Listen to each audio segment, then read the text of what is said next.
Welcome back. I am Daniel Catone, the host of Theology of Money, here today with my co-hosts, three of the smartest theologians I've ever come across. On my upper left is Dr. Piede Seleni, and she is an expert at Catholic moral theology and is going to bring tremendous wisdom to today's topic. Paired with her is Dr. Christopher Bloom from the Augustine Institute. His knowledge of Aquinas is almost unrivaled, and so we're going to be relying upon Aquinas a lot today. And so I'm hoping to hear some of his thoughts on this. And then Chris Owens on my screen, on my bottom right, from Belmont Abbey College. No one speaks Latin like Dr. Chris Owens, or almost Dr. Chris Owens, excuse me. And I'm excited to have you all here today. Our topic is kind of a funny one, especially coming from me. Hopefully everyone recognizes me. I got my new glasses last week. I'm getting to that age where it's a necessity. Clark Kent, Superman. Well, you know what I can do is whenever I'm on a podcast with three theologians, I can remove the glasses quickly and like stare into the camera and just kind of wink at you all and try to look smart. So hopefully it's working and my words match the appearance. Today's topic is something close to my heart. You know, my entire profession is helping people invest without compromise of conscience. Catholics invest without compromise of conscience. And we're going to be asking a tough question today. Is it moral to invest at all in this modern world that we are living in? With stocks and bonds and cryptocurrency and everything in between. And it's a tough one for me because my entire life, outside of my family and my faith to some degree, is built around the concept of investing. And, Dr. Seleni, of course, works with a firm that actually helps institutions invest with Catholic principles in mind. And I believe that both Chris's here are investors as well. I'm going to do my best to steelman the position of not investing or investing being an immoral practice. I'm going to rely very heavily upon Aquinas for that. I'm going to do my best at that. I'm going to start off our conversation by asking Chris Owens actually what his position is on this subject. Is it moral for a Catholic to invest in, let's say, a publicly traded company? Sure, I think it can be, right? Maybe the thing in itself is morally undetermined, but actually, as I'm thinking about it in real time, I'm more inclined to think that it's a more morally good thing, right? It certainly isn't intrinsically evil, but perhaps some of the conditions surrounding the investment could make it so. I think that's my first kind of nominal response. Yeah. Okay. So you would actually say it's not only is it not immoral, but it's actually a participation in the common good, something that's virtuous. It could be, right? And it seems like an inclination in that direction. Okay, it's a good starting point for us. And I'm gonna push back gently here at first and say that investing of any kind, according to Aquinas, comes with responsibility. And when we are investing in a publicly traded company, say in a mutual fund or an exchange traded fund, we have divorced the investor from the responsibility of the investment. It's very different than someone, say, buying a plot of land and then bringing out the fruit of the earth by their work of their sweat of their brow and the work of their hand in that. And so modern investing would be immoral because of the divorce between the investor and responsibility. And what say you, Pia? Am I wrong? I think I'm going to ask you to restate it because I got distracted by a blower, and I'm going to shut my window. Sorry, It's okay. We don't have air conditioning. We're on the coast, and in theory, it's cool, but it's not for these months. So I'm sorry, Jimmy. It's okay. We're here amongst friends, so let's pause for a second, and we'll just restart. Okay, thank you for your patience. Appreciate it. It's no problem. So my question to you, Pia, is, as Chris was just explaining to us that he think it might even be virtuous to be an investor. And my counter argument is that investing in publicly traded securities in, say, an exchange traded fund or a mutual fund is a way of divorcing the end investor from the investment itself, which is quite different than, say, buying a plot of land, tilling it, working the fruit of their labor out of it. What say you, Pia? Am I Well, off base I in think saying that? I think it can be. So our work at IWP Capital is we do screening, we vote proxies, and corporate engagement. So we screen according to products and services. If a company owns a hospital that does abortions, that's a fail. We're not going to change their business. That their business is abortions, right? That's not going to change. If it's a behavior, so a company gives money to Planned Parenthood, we engage because that can change. And the example I go back to is Tractor Supply. If you went in to a Tractor Supply the week before they dropped their DEI, ESG proposed policies, very radical policies, it looked exactly the same the week after because the business is still intact. The policies can change and the business can be intact. And I think, though, the real problem is that so many of us, particularly large Catholic and Christian institutional investors, because this is much harder on the retail and the individual investor, but the institutional investors have just been, they have a friend of the bishop's who works at Merrill or whatever, and he sits in the diocesan finance council and he says, "This is what you have to do." And maybe they'll call it Catholic ESG or something like that. Again, ESG can mean whatever you want. But And it stands they for environmental, social, and governance. right, and those again, you have to define those terms. But the point is that I think too many, particularly my biggest concern is with Catholic institutional investors because I find a lot of retail investors that are very committed and they don't know how to do this. It's so hard. But the institutional investors, above all, should be showing up. I'm sure that if we had access to the books of BlackRock or Vanguard, we would see that they hold a lot of Catholic institutional money. Let's add the Christian groups in there, and now we're talking about significant portions. And that money is not being stewarded. We use the word steward or stewardship at IWP, that corresponding to the parable of the talents. We have to steward our assets, and that means following through on the ownership. It's not one and done, like, oh, I bought my stocks or my advisor gave me this. It's no, showing up. And so that's where our corporate engagement and the proxy voting is about. And the more that Catholics and other Christian investors, especially again the institutional investors, take a role in this, the more I think I said it on a previous podcast. I mean, I think if we were showing up, the board of directors at Apple would be acting differently, and we wouldn't be talking about a product that makes money because a 13-year-old is able to access hardcore porn on the first day of being 13. I think that's a fair point. And I think what you've just demonstrated is that there is the possibility of the remarriage of the investor to responsibility if the investor is paying attention. I'm going to come back to the practicality of the question here in a minute, but before I do, I'm going to turn to Christopher for a moment, and I'm going to read a quote from St. Thomas Aquinas, and I'd like you to respond to my contention from this quote. It's short. In regard to external things, man has a natural right to possess them.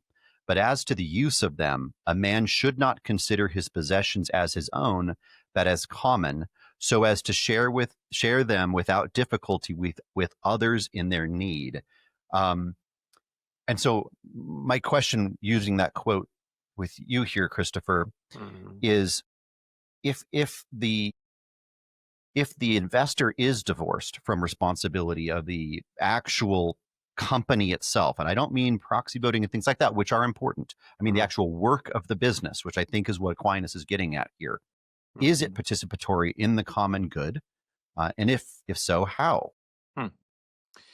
Yeah, that's an interesting question. It's always important when trying to wrap one's mind around what St. Thomas is putting on offer to sort of ask, where do you find it in the Summa? What question does he take himself to be answering with this particular affirmation and so forth?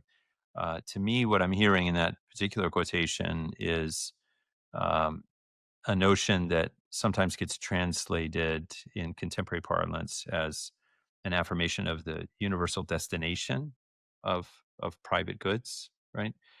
So that what is my own is my own under a kind of ordination to the common good. Okay, so that if I'm taking and holding, keeping, using more than I need, I might be more than my family needs. Say, I might be called upon by some other, maybe the government, maybe literally my neighbor, right, to give of what I have for the sake of the needs of others, right, under an understanding of what the common good requires. Okay, so that's what I'm hearing from that particular passage, right? On the question, I think that you're asking, can an investor whose investment doesn't come with a responsibility, can he be participating in the work of the corporation in a way that's somehow justifiable? And I think I'd throw that right back at you and ask, well, what about the lender, right? Because all the lender is going to participate in is the risk, right? So I go to the lender and I say, I need $1,000 for a wheelbarrow, and I'm going to use this wheelbarrow to make $10,000 over the next year, and so I'm willing to pay you, this interest rate that you're asking for on my $1,000 loan. And what all the lender gets is the interest rate, which we could talk about usury and how it's justified or not justified, and so on and so forth. But setting that aside, which is great. Yeah, maybe today, maybe not today. But setting aside the question of the rate of the interest and how it's justified, right? Certainly, the lender is participating in the risk of the endeavor, right? So I could break my leg and not be able to use my wheelbarrow and get to the end of the year, and I didn't make $10,000, and I can't pay back the bank. And in fact, I filed for bankruptcy, and the bank loses its loan. Okay. Well, the same thing happens with my buying shares in a company, right? At the end of the year, that company could go bankrupt, and I'd be out of my shares, right? So I am participating in the risk in the same way that a lender does, and that's a real participation, because here's the key, right? The company can't do what it does, right? And we're of course presuming that what the company does is, in fact, for the sake of the common good. We're presuming that right now, right? But the company can't do what it does without risk, right? Because no human endeavor is without risk. Well, I wonder if we can make it easier than hold this. on one Oh, second, yeah, go Chris. ahead. I'm going to push. No, I was going to push back a little bit here to you, Christopher. When I'm talking about responsibility, I'm not talking about sharing in the risk reward profile of the investment itself, or even of the risk of the endeavor itself, but the responsibility to care for those assets which are productive within the enterprise. So, if I buy an acre of land as an investment to farm and then pull the wheat out of the ground through my work and my toil, that is the exercise of my responsible care of that land. How am I, as an investor, participating in the responsibility that is called for in a public security when I do not make iPhones in a factory? Yeah, you have not established your premise, brother. I mean, in what way am I, as the investor, responsible for the $1,000 that I put into the thing? That's not clear to me that I am, right? And the reason is the same reason that applies to the loan, right? So certainly it's on the lender, right? Let's say I'm a banker now, okay, and I've got $1,000 and I can give it to party A or party B, okay. Now I need to make that decision on the basis of what I understand the common good to indicate. So if party A is opening a casino and party B is opening a laundromat, I sure better give that $1,000 to party B, right? So, but once I've loaned that money responsibly, right? That was my task, to loan it responsibly. Then I don't know that I am obliged to make sure that the laundry is cleaned in this way rather than in. Fair. I mean, my critique is largely a Marxist critique at this point. I'm talking about the divorce of capital from the worker. Okay.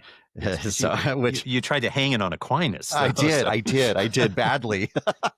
Well, But hey, listen, I'm doing the best I can. It's 3 versus 1 here. So, Chris, what are you going to say? Yeah, I really liked the pivot you took, Dan, into farming. My wife's family are dairy farmers. We live on a ranch too. Yeah. So, and just yesterday I was up in Appalachia. I was at a donor event over the weekend and was traveling back through and visited a friend. And they run a family farm, and the universal destination of goods, I think, is really well represented by this. What happened yesterday was they said, "Well, we're going out of town for the next 2 weeks, and our garden is overflowing. Would you please take some of these squash and cucumbers?" And I came back with like a massive bundle of squash and cucumbers. Some were like very large. I And can give They you say some that like tips after the the number show on one, those. Oh, yeah, good, well, the okay. number one product of Catholic homesteaders is zucchini. You yes, get unlimited zucchini when you're a little Yes. homestead farmer. but that's responsibility, right? On the part of the farmer. Like they could have bought or sold that or had personal use of it, but knowing they would be away for several weeks and knowing that that these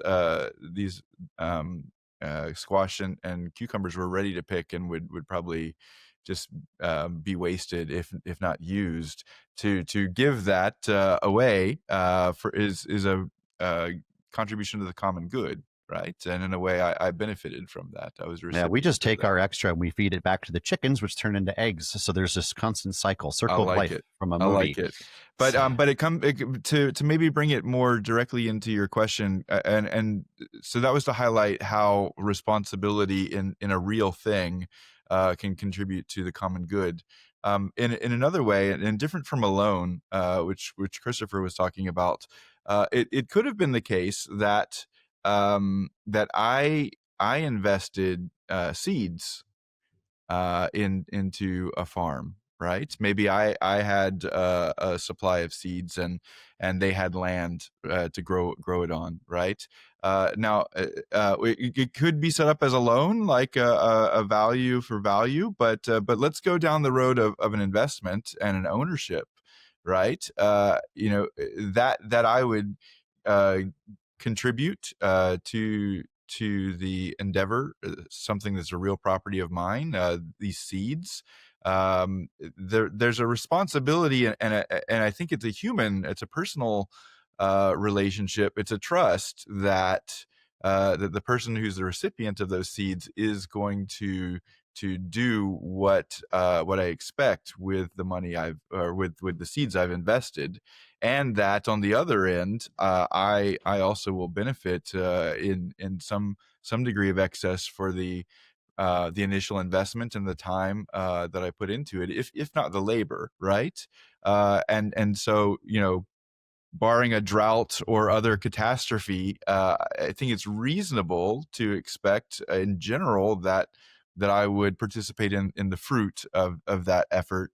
But it hinges on that personal aspect, and maybe in another way, Pia could speak more to the corporate responsibility, right? But is this person trustworthy with my seeds that I'm giving? Do I have reason to? That's risk evaluation, right? But then if I make that investment on the information I know, and then it just goes bad for whatever reason, like, I participate in the bounty because I'm also participating in the risk that it could just not obtain.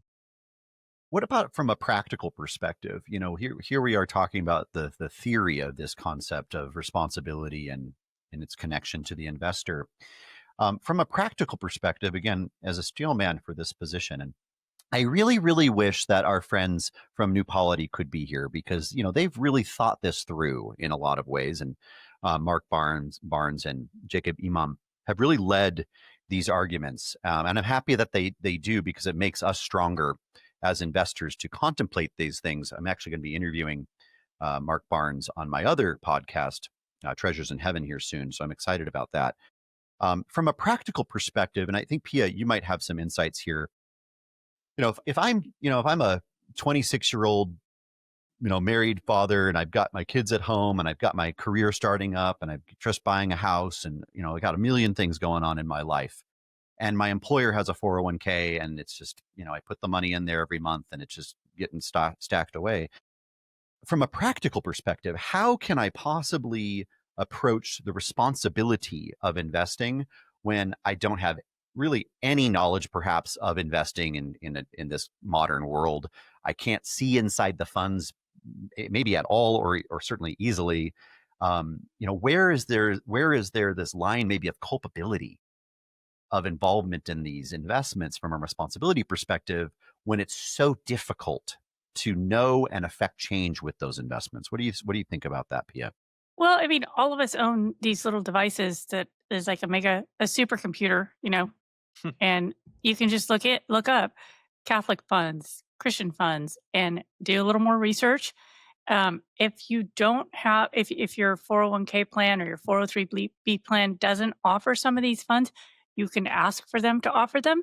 And I would say that's it's pretty easy. I mean, it's a little bit of research if you want. Talk to ChatGPT or Grok, and then contact whoever's the manager of that account, asking them why there aren't some other funds in there. I mean, I don't find that that's a huge conflict. Okay. It's just a question of informing oneself and being armed with the information. And at the end of the day, whoever's running that account, all they want to care about is that they've got your money. So if you're saying, well, this is really where I'd like my money and these funds, great. And not only that, you might build what we're finding too, I would say, is that a company will hear, an advisor will hear about us because one client is interested in us, right? Mm-hmm. A retail client. Well, then we might not be able to work with them yet because it's too small of an account, but they now are incentivized to offer to go out and see if they have other clients that fit into this niche.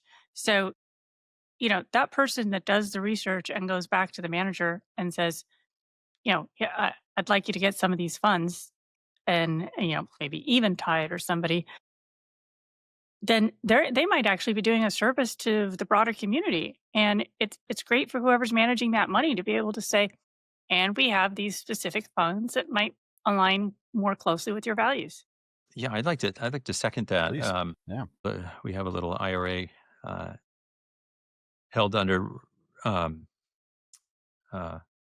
of the major brokerages, right? But it's my brother-in-law who stewards the money for us. Eventide, which Pia just mentioned, was not an available choice, right? And so this is where the kind of the rubber hits the road, is that in fact, not every 401k has the full menu, okay? And so, if your 401k is held by, Lincoln or by, whatever, they have this menu, but not that menu, right? So, so I asked my brother-in-law, say, why doesn't your brokerage house, handle, offer Eventide? And he said, well, it's a good question. I don't know. Let me ask. And it took several, askings. I think it took between 9 and 12 months. But the ultimate result was that Eventide ended up getting carried by this particular brokerage. So that was a victory, a real win. Yeah. Can I ask a question? You don't have to raise your hand. Yeah, no, I just wanted to follow the argument here. It seems like we've shifted a little bit. I read the Barnes and Imam kind of articles as well. I kind of know their position. It seems like there's two different things. One is it is the notion of investing, is the practice itself moral or immoral? And then the other is practically in action, are there so many barriers to moral investing that that because of a lack of transparency, lack of insight, or whatever, that make it perilous to do so, right? And I feel like we started we started in the one place and we've kind of migrated a little bit the other way. I just wanted to go back to real simple. Did you see something intrinsically wrong with the idea of my giving seeds to my neighbor who has land? I don't see something intrinsically wrong with that. And it might be a bias towards just the physicality of the things that you're describing. What I would say from the steelman position from Aquinas is that investing theoretically, according to my argument here, is usurious in the modern context. And so, just for definitional purposes for everybody listening, usury this is my definition. Usury is the act of charging interest on a loan of money When the interest is not justified by legitimate compensation for risk, labor, or loss, it is profit taken merely for the use of money, which by nature is sterile. And so what the position that I would take is modern investing is usurious because in essence, it's very much like a loan in the participation of the risk, but I think that it is not the same category as planting seeds in the ground. When you're buying a publicly traded security, you're buying it on a secondary market, really. You're not buying the investment and then the money goes into the farm. The seed does not go into the farm. You're buying it from somebody who possesses it. Now you own it. Now they have the cash. You have the investment with the potential return. And that's several steps removed from seeds going into the earth. So I would say your analogy is irrelevant. How is your example usurious? I'm missing that connection. I would say Because you haven't shown that it's above and beyond the risk. And I mean, if we're talking about a credit card company that charges people 23%, 30%, okay, now we're talking about usury, the short-time loans, all those short-term loans. Okay, now we're talking about usury, but I'll tell you why. I'll tell you. Okay. What Aquinas would say, I believe, is that money is a medium of exchange and not a productive good. And so the attempt to have direct return on money itself is usurious. And that's why it's not relevant, or that's why the analogy is not relevant to this question on the seeds. So I want to agree in one aspect of what you're saying there, Dan, but also strongly disagree on another. One is, I think it's kind of anachronistic to read Aquinas into the modern economic theories. And there's certainly a tradition in the literature following Thomas. Even some theologians whom I disagree with, like Molina, would speak. I'm a big fan of that guy. Oh yeah, well I'm glad. Somebody's got to be. Somebody's got to be. But even more the case than this, you should agree if you like him. Speak about the ways in which money itself can become a productive good. So I think the development in markets, kind of in the Renaissance, post-Renaissance era, are something that we can stay true to the principles that Aquinas gives us, but we also have to allow for some development. It's fair, Chris. It's fair. And I'm going to read a quote to you since you've kind of prompted this in my mind, and specifically to Pia's point.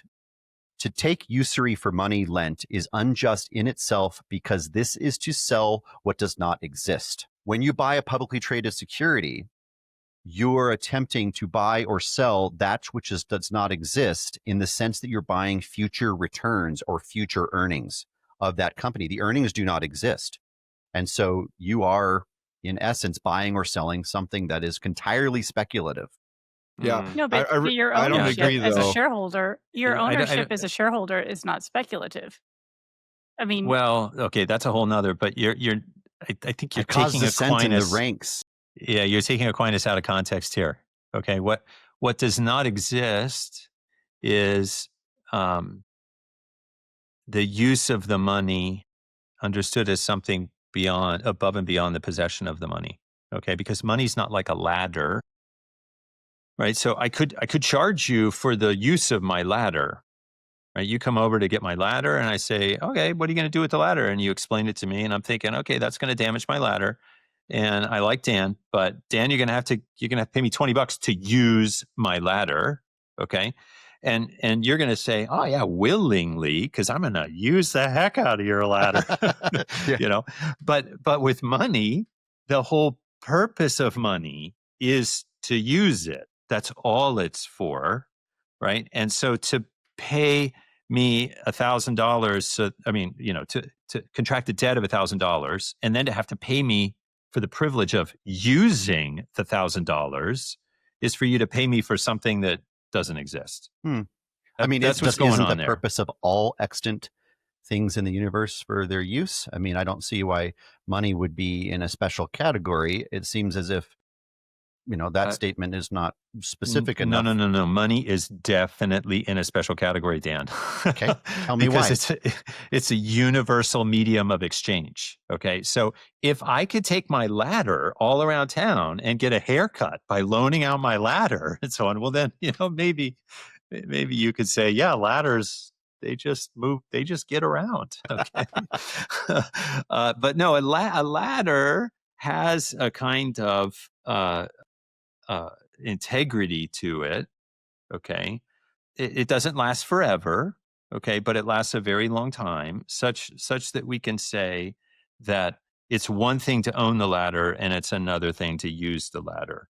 Okay, but with money, it isn't anything at all other than a medium of exchange, and that's especially the case today, where it's all digital currency, right? And so that's where the argument comes in. Yeah, I hear you. It is a medium of exchange. I would say it's also a derivative, meaning, and a derivative is defined as some object which derives its price from some other. It's derived from something else, right? So money, like a $20 bill, only has value because we derive that price, value from something else, which is the full faith and credit of the United States, or whatever it might be that you wish to say.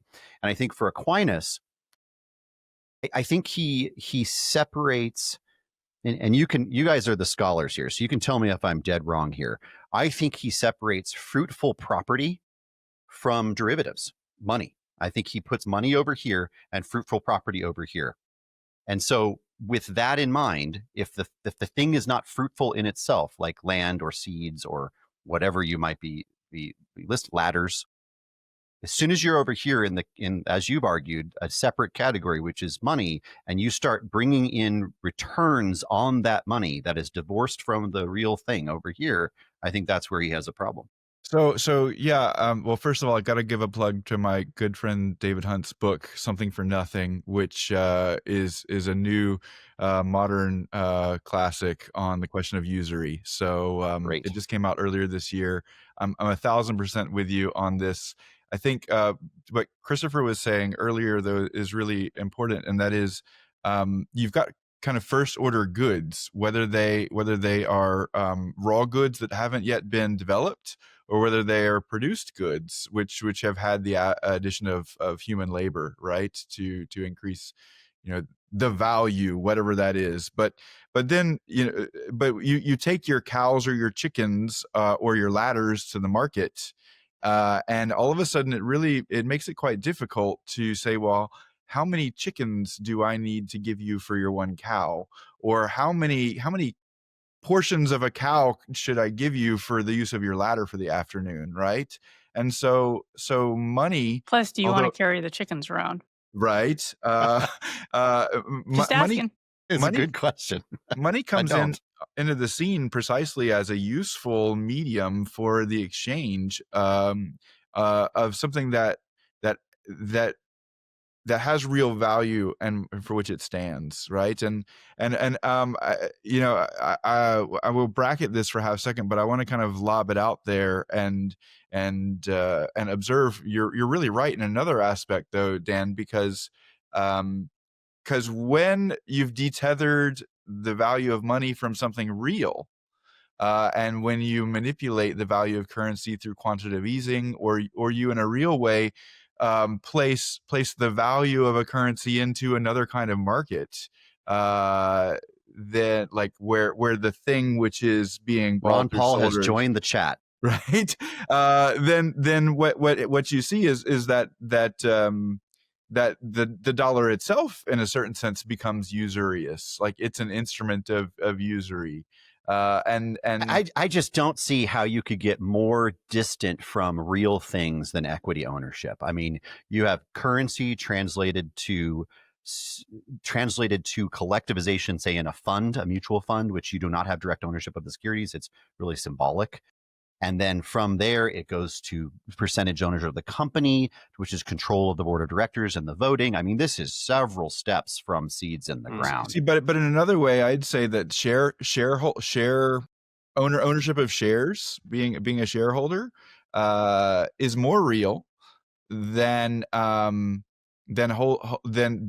unicorns. current situation of the dollar, right? Yeah. Where it's not even pegged to the GDP. It's like, how much debt does China hold on over our head, right? And how that manipulates the value of the dollar over and against, something real. Well, I think Aquinas dismisses manipulation out of hand. I mean, of course, and I don't think anybody would dispute that point, that manipulation of price or manipulation of currency or anything like that is automatically out because it's a type of dishonesty. I don't think that would be permitted in any way whatsoever.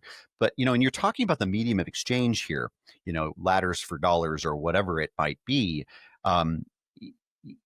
It always has to be for the common advantage of both buyer and seller in Aquinas. Like, if there's the common advantage for buyer and seller, it can be a permissible means of exchange. But in an equity event, like an equity buy or an equity sell, there is a winner and there is a loser, and there may not be two winners in that scenario. In my argument, how would you address that issue that you must have the common advantage of both parties? How is there common advantage if I'm doing high frequency equity trading inside a mutual fund? If I'm buying and selling as fast as I possibly can to make 1 cent per transaction, I mean, that's modern investing. That's most trades on the market are high frequency trades. And so anyone participating in those markets is participating in high frequency trading. Yeah. Can we slow down a little bit, please? Impossible. I can't do that, Chris. It's his third cup of coffee this morning. That's right. Herbal tea. That's not coffee. That's 3 espresso. That's 3 espressos topped off with coffee. Yeah, well, that's what high frequency trading is. Yeah. So I took the most forcible argument from our friends at New Polity to be what you are now at last enunciating, Dan. Okay, which is I have to lead you to it. Which is you think you the sort of pious, naive Catholic who thinks that he's owning a little bit of Caterpillar tractor. Okay, you think that you're investing and owning, but in fact, this whole thing is speculative arbitrage. Okay, so that the market, as it is presented to you as potential investor today, really isn't what it pretends to be. Okay, I took that to be their strongest argument. Okay, and I was depressed. Okay, by their argument, because I just thought, okay, even though many of the phenomena towards which they gestured are, may very well be true, right? True instances of this or of that or whatever, right? They left untended the fundamental question of whether capital it is a good thing. Okay, right. I mean, this is what just seemed to be, like not in view here, right? And my overall takeaway of their argument was, somebody typed up this argument on a computer that would not exist if it weren't for the fact that some huge building somewhere, enabled the various parts of the computer to be put together, right? So there had to be some excess of wealth that literally enabled this huge machine, the computer factory, to be put together. And that excess of wealth, yeah, sure, Elon could have written a check for it.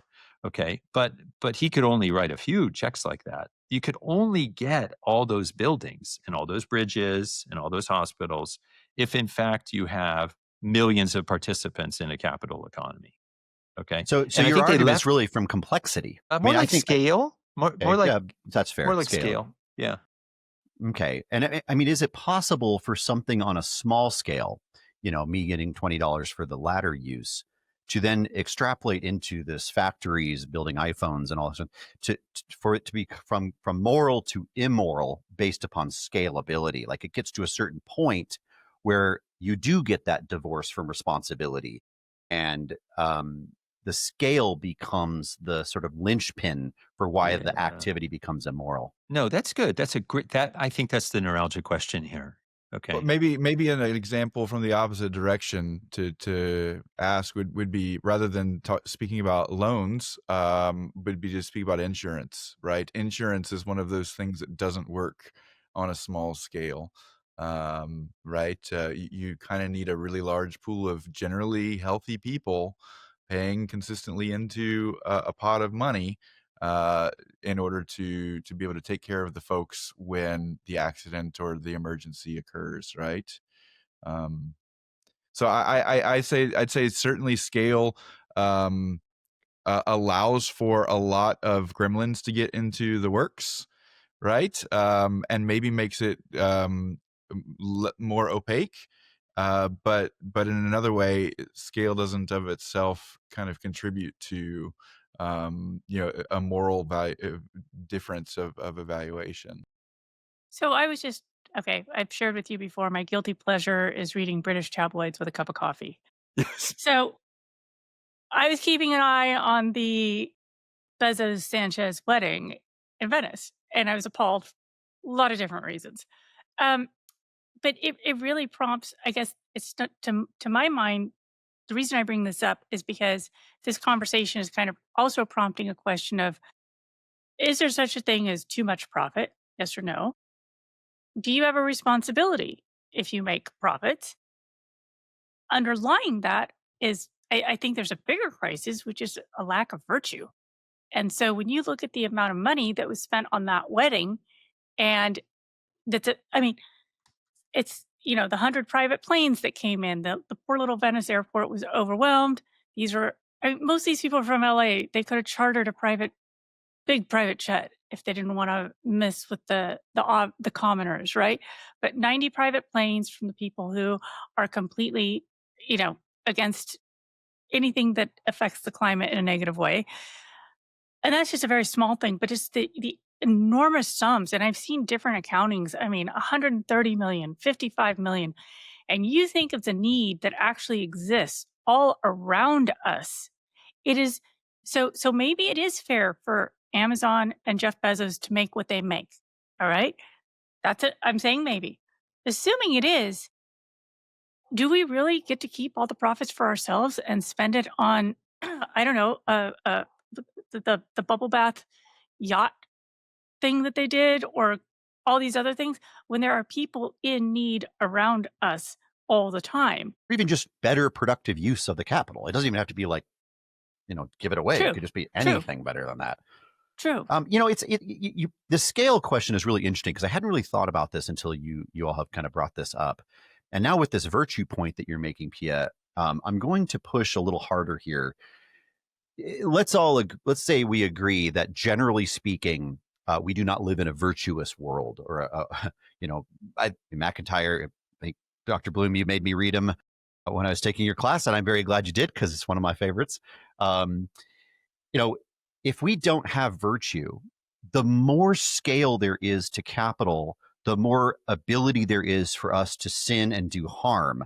And so from that perspective, it's not moral to invest in this way because of the loss of virtue that we have. And we're basically babies with a too powerful thing, evil babies.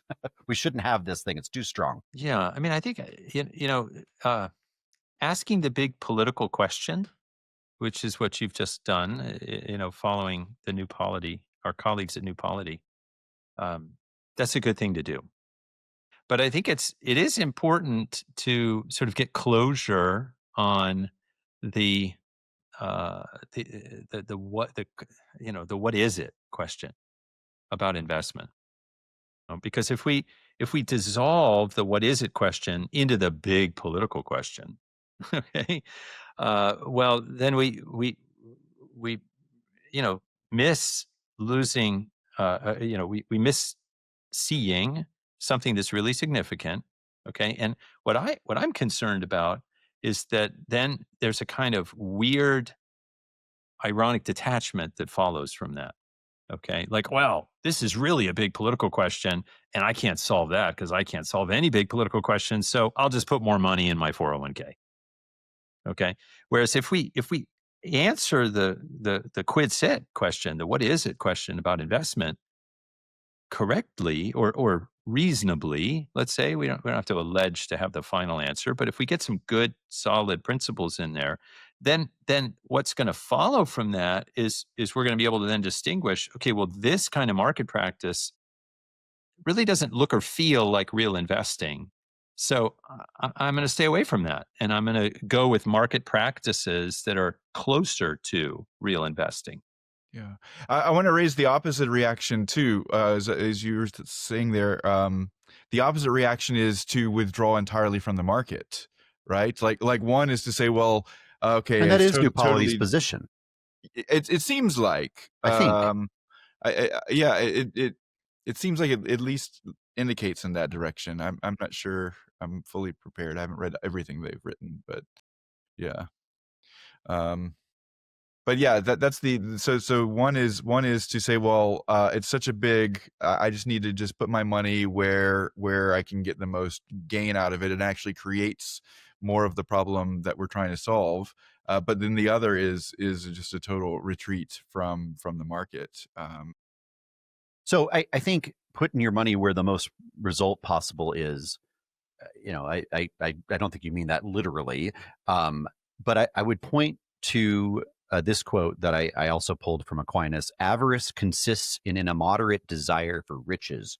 And so when we're investing, we are going to be falling into avarice very, very easily. And so certainly the near occasion of sin is present, which is something we must repent of.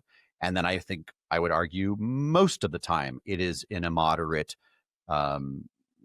attachment to wealth and potential future result, especially in the most common investments that we hear about on TV. I mean, you look at cryptocurrency, these really, really speculative ideas or investments. When we're investing in crypto or investing in currencies, anything, it is leading us right down the path of avarice, and it's just not worth it. Hmm. On the subject of cryptocurrency, we started the conversation with talking about responsibility and trust, right? I mean, one of the goals of at least the science underpinning cryptocurrency is a trustless society, right? Where you're able to place your work or your stake into the cryptocurrency and produce the output, without the words "trust me" ever coming up, right?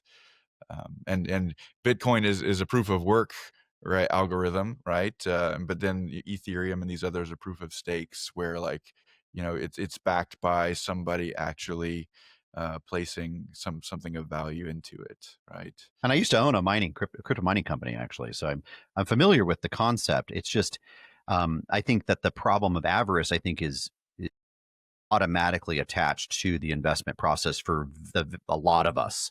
I think it's attached to Go ahead. almost every process in our life.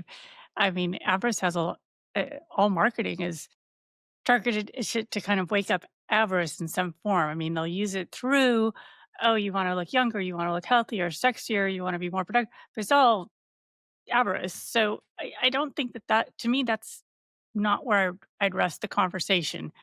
And I know a lot of people who invest with very modest expectations, and they have the approach that my mom always has, which is, more would be nice, but maybe never have less. There's a certain element of I know a lot of people who have gratitude for their investments and aren't trying to get ridiculous returns. But these I are would just virtuous people. Yes, and I would just be careful. I mean, it's just avarice can come into play with just about everything, and it does. So And I guess that's not where I'd hang my hat for this argument. does somebody have to be a loser for the other person to be a winner in the buying and selling of? Well, you brought that Yep. up as a passing point previously, Yep. and then I would say kinda, sort of. I think at least by intention. If I buy a security from someone, in essence, I'm saying to that person, you are a fool to sell this to me. And they are saying, well, you are a fool to buy this from me. And so we both believe that the other, oh, I think so. I think so. I see you like shaking your head. Hold on. Let me make the point. Let me make the argument. Yeah. Because I am saying that this equity at $50 per share will be worth $100 per share, and I'm buying it under value. The other person is selling it to me saying, you're paying $50 a share. Shame on you. Good luck to you, because it's actually only worth 25. I think that's why I'm selling it, or it will never be worth 100 No, or I something. don't think like I that. don't think that that's necessarily the case. So that Not. if you think about it in time rather than in eternity, right? If Pia, puts in a certain amount of money, makes 25% return over a period of time, that and it raised value, right? The stock went from $50 a share to $75. That's why she bought it. Yeah, right. But I at a later time have been convinced by her that this is a great and worthwhile company to invest in. And so I'm putting in mine at $75. Maybe I'm even directly buying the shares from her. But in essence, you're not buying the company, though, Chris. No, but I'm what I'm saying is she's winning. Coming to you next, Christopher. She's winning. She's winning because she got what she was hoping for out of the investment. And then I am starting at a later point in time, but also have every reason to think that I too will win in getting what I had hoped for out of the investment. But what about the point of the moment of the transaction? If you just separate it from, if I later time and I learn and all that kind of thing, the actual moment of the transaction, I give you the security for your money, and I get this, and so I'm saying that the security is worth more than the money, or else why would I buy it? Like, why But would you that's buy like if you have a car, an old car, all right? I mean, and somebody's got first an time old driver No, who's no, going to no, buy no, the no. old car. No, somebody's selling a car. They put a price on it. They think honestly, they know that there are a few things wrong with it, and they think, I'll be lucky to get this price. And along comes someone and says, I want to buy that car, because they have a different vision. It's not even a bigger vision, it's a different vision. And what they're seeing is maybe they're going to sell all the parts of that car for scrap, which would be worth more than the total value of the car. Value investor. Maybe they're seeing like, I'm going to restore this car and it's going to be worth, $200,000. The point is that people can see different values in the same thing. And I think that's what's happening, is you have people seeing different values in the same thing. And it's fair. I mean, I don't see what's unfair about that. Mm-hmm. I mean, I think people are stupid for making all sorts of investments that I wouldn't make. And some of them are incredibly wealthy and have done very well, all ethically. And there are things that I would have never valued. So there's a value conversation that's happening. And so the person that's selling the car, it's kind of old and maybe has the value for them is, I want this off the books, literally. I don't want to have to think about this. I don't want to have to think about the next repair bill. I want this off my plate. That's the value prop. The value prop for in essence, you're person, arguing for liquidity. What I think you're really arguing for here, Pia, is that the true value of the exchange is the access to liquidity, the ability to convert something which is not dollars into something that's dollars for the utilization of that person for some other purpose. And so here I am defeating my own steel man. I tell you, this is the hardest debate I've ever done in my life as someone who's managed billions of dollars. So, Christopher, please. You were shaking your head when I was making that absurd argument.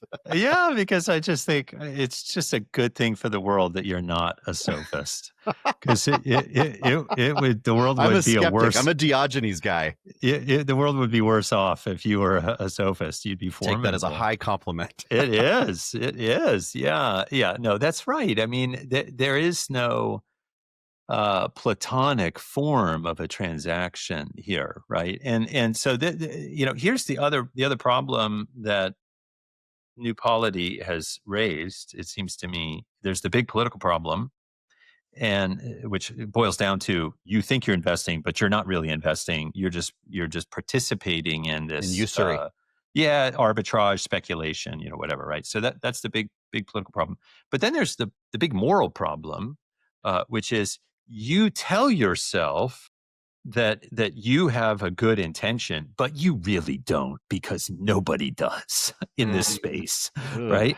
And I just think that better be false. Okay, that better be false, because let's admit that a lot of people have a bad intention. Okay, I just want to get in there and use my knowledge of the craft to win while others lose. Okay, so there are some people who approach it that way. We call that private equity. Oh, fascinating. That's really bad. That is so That's a bad. terrible inside finance joke there, I'll tell you what. Yeah, that's so bad. And friends, he is joking. Dan did not mean that. No, I love all you guys. I'm a private equity guy. Good. Yeah. We need private equity or things just would not get done in this world. Facts. Yeah. So, okay, there's bad guys who exploit the system. Understood. Then are there naive people who think that it somehow doesn't matter what they intend, that they're just floating downstream? Well, I'm expected to put money into the 401k and do whatever my HR director recommended. Of course, there's loads and loads and loads of people who just float downstream. Understood, right? This is what we're trying to speak into, right? To get people to simply ask themselves the question, what do I understand myself to be doing in making an investment? And we think that there's a justifiable and good answer to that question. That's right. Well said. Okay. I think this is fair. Like I said, this is the hardest debate I've ever had to do in my life. And I'm not even done with you. But,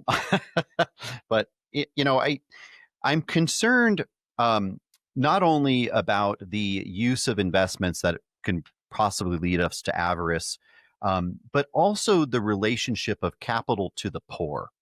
And we have a preferential option to the poor, and I've written a few things down here specifically about that subject. And so I'm going to kind of shift gears a little bit, and get away from high frequency trading as quickly as I can and that kind of thing. But I'm going to read you this quote, this passage from our Bible. You shall not lend upon interest to your brother.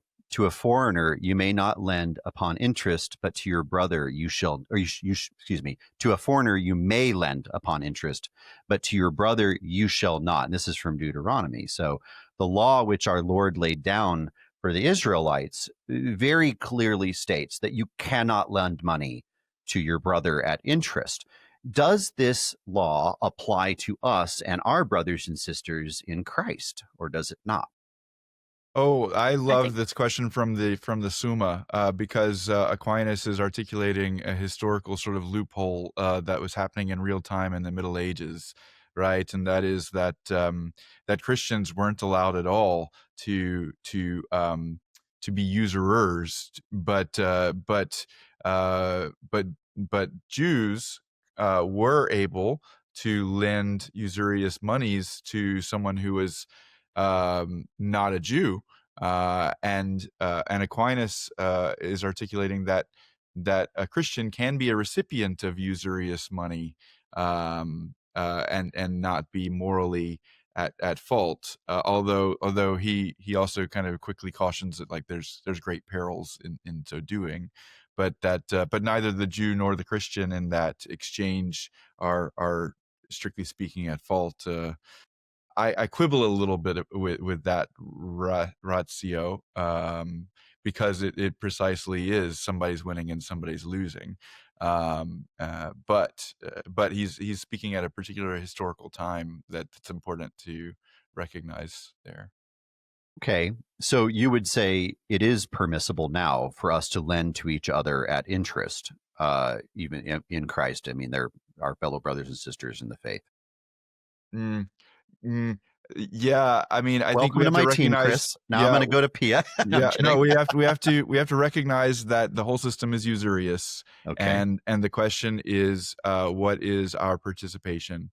What is our cooperation with evil that's happening? But what do you mean by the whole system is usurious?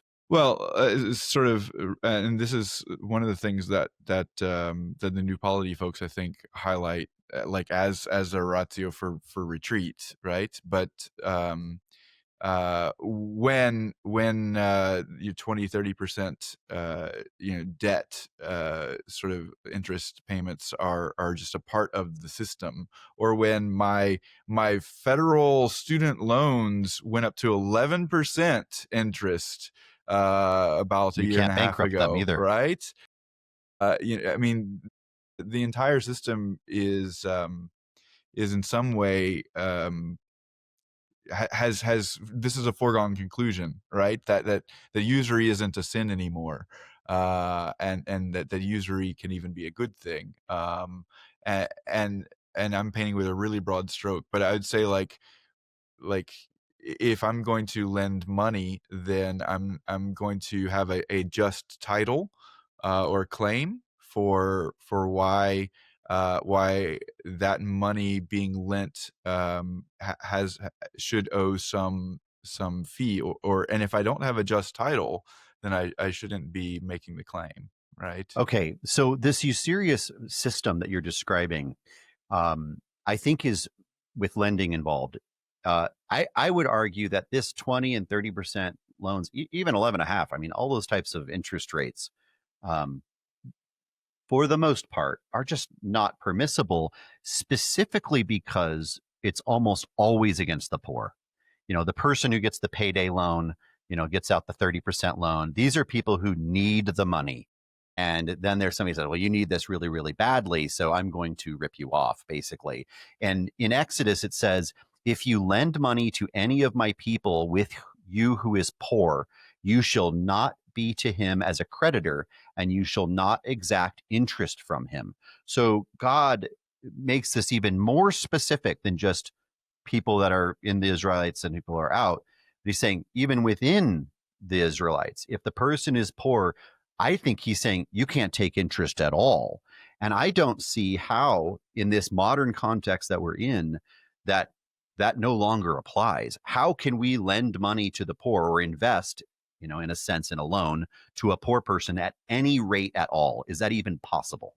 I think some rate would be allowed just to replace the value of the money. But then right? you lose the Especially- charitable aspect of it, right?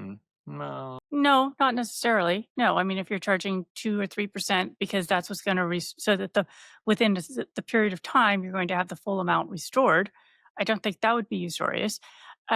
But I love that you're bringing this up, and I recall Pope Francis had at least one, if not two, meetings with bankers from all over the world, and it was like, "What are we going to do about the poor?"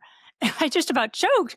They got together and did their big picture with the Pope, but what are you going to do? Change the practice with which you engage the poor and money.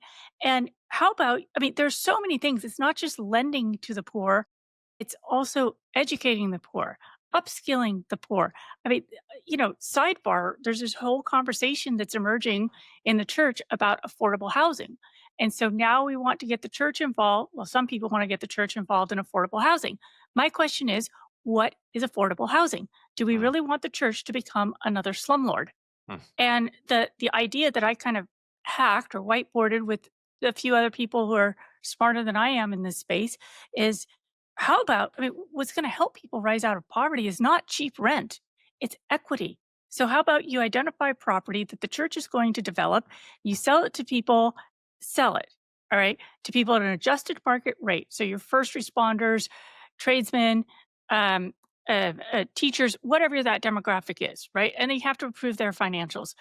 At some point, most of them are going to be ready to move on to a bigger purchase, but they're going to have built equity. So then you'd have to have a foundation or something, and you sell it back to that foundation. Again, adjusted market rate. We'll let the attorneys and the money people work all that language out. But that's how you help the poor. And I what troubles me is that when we take immediate things, we say, well, we shouldn't be lending them. They shouldn't be loans made at exorbitant rates. And my question is, well, wait, why is someone in that position in the first place? Sometimes there's a legit reason. Other times it's a series of uninformed bad decisions. And so my question is, what are we doing to give people the tools? So to circle back to my example of, the big bankers, the head of all the banks, including some very noteworthy Catholics, they're saying, oh, we need to address poverty. The steps are obvious. Don't charge people 30% interest or whatever it is on a loan. But furthermore, what tools are you giving them to actually help them engage in the economic market? Because what we know is that the majority of people that utilize those loans and that utilize, frankly, the low-income housing, et cetera, are never given the tools to get out of that space. Yeah. It's just a broader question, I think, and I do get worked up because I posturing with the Pope and getting your nice picture and saying, "Oh, we're going to do something to help poverty." You're the bankers, you're the lenders. You Yeah. can completely reshape this. You can reshape what the lending experience is like. You can reshape what the borrowing process is like. You can reshape so many things to change this. And I just think that that's a, a space in which I would love to see the church take leadership. And again, particularly as we're getting into this area of affordable housing and the church is getting more and more involved, I don't want the church to become another slumlord. I really Pia, don't. but this would require a complete rebuild of the economic system to be built upon infinite human dignity of the person, as opposed to infinite profit maximization. But I if think it can be done case by case and instances, and I mean, okay, a diocese can say, look, we're going to land lease this property and we're going to develop it in this way. I mean, it can be done case by case. I'm not saying that we're going to fix the entire system, but it can be done. And a bank could say, I mean, we see these credit unions. I think there are some phenomenal credit unions. And I've done a fair amount of work with Notre Dame Credit Union. And just they're run ethically, they're much more tied to the community. So this can be done on a case by case. But I do have one more thing I want to get out there in this barrage is that I guess one of the things that troubles me with kind of the new polity model is that that works fine if you have a lot of money. But if you don't have a lot of money, and parentheses, where did that money come from? It seems to be a very rarefied position. And so to be out there saying people shouldn't be investing in their 401k, when for a lot of people, that is the only concrete means of savings that they have. If you want to provide an alternative, fabulous. Let's talk about that. Let's develop that. But to not at all, I mean, again, it's a type of luxury to live as they it talk. does feel a little describe. bit of And wealth for me, but not for thee. Well, and maybe And to where does their to money come back come to from in the first place? the Old Testament principle you gave there, Dan. I mean, we need to read it the whole of the law, right? There are many prescriptions. One of them we are celebrating this year, though, right? And it's important to remember that the notion of the Jubilee year, in which we're participating right now, which of course is a spiritual freedom from sin as one of the primary bequeaths of the church through indulgences. True debt. Right? But the historic origin, of course, is in the forgiveness of material debt, right? Not all of it. It was very specific. It was, right? But and here I just want to, like, I just bought a house, right? We talked about that last. I'm still unpacking, which is why I'm stuck in this rather limited. The first two things space, unpacked are your television and your motorcycle behind you. Yeah, that's right. Shoulder. My Lego motorcycle. I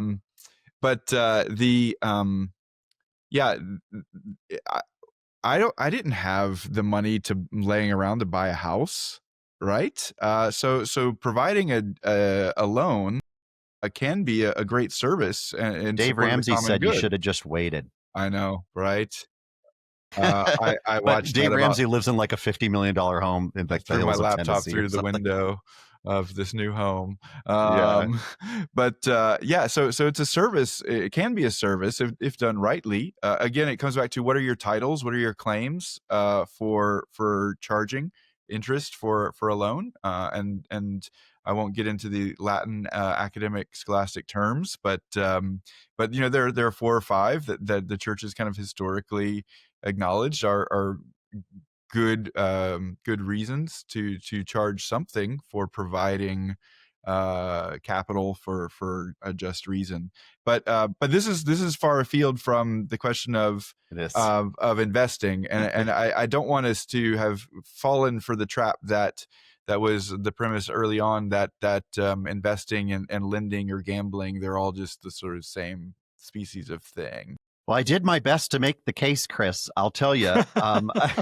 It's just, like I said, not only is this the hardest debate I've ever done based upon the position that I have forced myself to take on my own show, as a very much committed investor since I've been about 10 years old. I've been investing my entire life. I do believe that investing is can be a very virtuous act that does provide all sorts of participation in the common good and the benefit for the poor and the rich and everybody in between. But specifically for the poor, I would argue that investing allows for the growth of wealth for everyone, and if it's done correctly. So it really doesn't matter.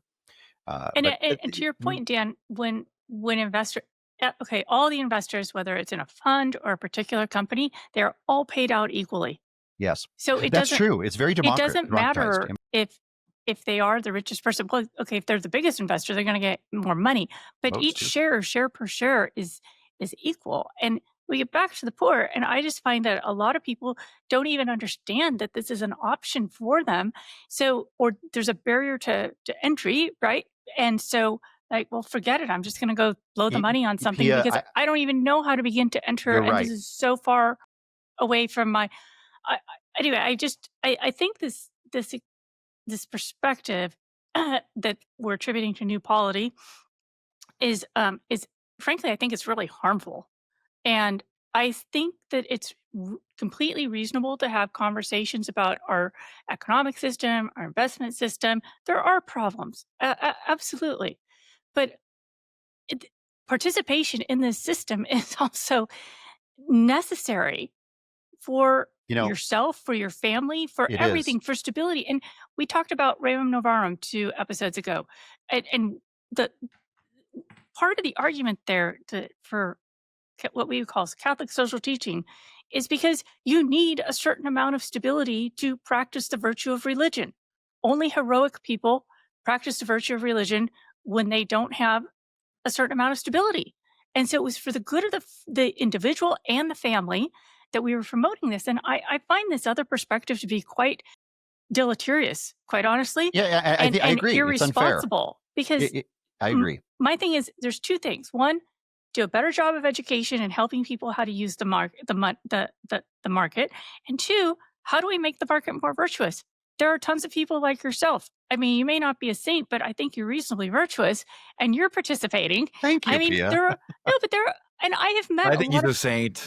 Oh, goodness, I've met a lot of good people in this space. How do we encourage them? How do we encourage others to get into this space? I'm not in the mode of retreating from the world, and that's clearly not the command of the gospel. The gospel is get into the world. And so, in my work recently, I met somebody at one of the largest funds that is following the work that we do and was super excited about the approach, right? They're going to do their own proxies and their own corporate engagement, but they're actually interested in partnering with us. And that's a highly intelligent person who is well-educated, well-formed, and is in a position, I mean, I honestly, I don't want them to hire us. They're going to do more good where they're at, right? It's beautiful. It's beautiful. Let me stop you for a second, Pia. And I'm just going to say this as we're wrapping up here. Morgan Housel is one of my favorite finance writers, and he wrote a book called The Psychology of Money. And in that book, he talked about lotto tickets. And he said the bottom 20% of income earners in the United States, and don't go me exact dollars here, but spend about $400 a year on lotto tickets. Top 20% of income earners spend about $100 on lotto tickets. And at first glance, we think, why would those poor folks be wasting their money on lotto tickets? Saving $5 or $10 or $20 a month or $40 a month even is probably not going to make a monumental difference in your life over a long period of time, frankly. It's very, very challenging at that dollar amount. And so it makes sense that they'd buy lotto tickets because it's a chance at wealth. And with all respect to my friends, Mark and Jacob over at New Polity, what they're basically saying is that no, folks in the bottom 20% don't invest because it's sinful. And that is removing any possibility for them to have the wealth that everybody else has, that can be used for good in the world, for their own families and for others. And by the way, if you total up all those lotto tickets, it's more money than is spent on all professional sporting events in America. That's how much money, and it is the government that is doing this. It's not private companies issuing lotto tickets. It's our own governments taking advantage of the poor and their desperation and their aspiration to not be poor. And so, with that, I will say thank you all for being patient with me as I steelmanned a position that I am not comfortable taking, especially against the three smartest theologians in that I know. So with that, I would say thank you very much for tuning in to Theology of Money. It's Daniel Catone here, CEO of Arimathea. It's been a great pleasure being with all of you today. May God bless you, and we'll see you next time. Thank you.